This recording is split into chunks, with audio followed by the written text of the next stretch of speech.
Are Ben and Missy late? Oh no, they're here. They went to the bathroom. 20 minutes ago. Julie's biological clock is ticking, so she convinces her best friend to father a child with her. I will be 100% committed to this half the time. Unlike their married friends, they have an easier time as parents, without the complication of being in a relationship.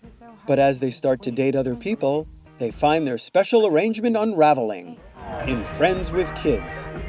It's time for another Friends with Blank movie. Now we have Friends with Kids. Rachel, you've just seen it. What did you think about it? I think the writing could use some help. We have two main characters in the film. Adam Scott is playing Jason Fryman, and Jennifer Westfeldt is playing a character named Julie Keller. And these two characters have known each other for 19 years. They're gorgeous actors. They have palpable romantic chemistry on screen. They're nice people, but yet we are supposed to believe that they don't like each other, have never been attracted to each other before, have never considered dating. They're too pretty. Cast an ugly actor. Write in a character flaw, do something, give me something to go on. They do kind of give you reasons why maybe these characters wouldn't work well together by about an hour into the movie. But for that whole first hour, you're just watching these characters going, I guess they're gonna fall in love because it already looks like they are.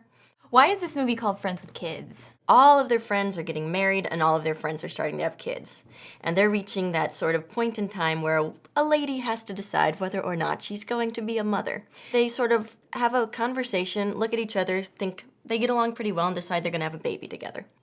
And there is some humor to this movie. It shows the two of them trying to have sex with each other even though they're so repulsed by each other. And that's kind of cute in a weird sort of way. We're watching as like these other couples who are married are just failing at marriage and yelling at each other. And, you know, Maya Rudolph, for instance, is hysterical. She's just this dowdy, nasty character. Alex, could you use a little help? What do you think, huh? I don't know, maybe pick up a little bit? I was in the bathroom. Yeah, we know. Do you have to make it a 45-minute production while we're having guests over? Jesus. I was reading an Think article. maybe you could shut the door? It's toxic in here.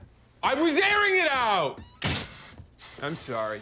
And she's in a horrible relationship, whereas these two characters are stars.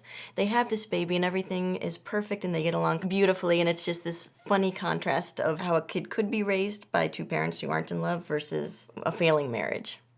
So where is the conflict in this movie then between them if they get along so well? There is none. That's the problem with the girl meets the guy and then the girl falls in love with the guy and then the girl's supposed to, something tears them apart and then they end up back together. Nothing tears them apart. There's no tension that they're not gonna get together. At least there's no understandable tension. You're like, damn, they're really good together. I guess they'll end up getting together. They have the baby, but they're not married. And then they realize they are in love and then they get married. That's the movie. You didn't have to give it all away. Oh, I'm sorry. If the writing was a little bit more specific, I would like this movie. And like I said, the acting is great. Moment to moment, there's a lot of very juicy acting scenes. There's some catharsis. There's some tearjerkery moments, depending on how involved you become with the film. The humor is worth seeing. It's just the writing falls flat. Great acting, a tired story. I give it a stream it.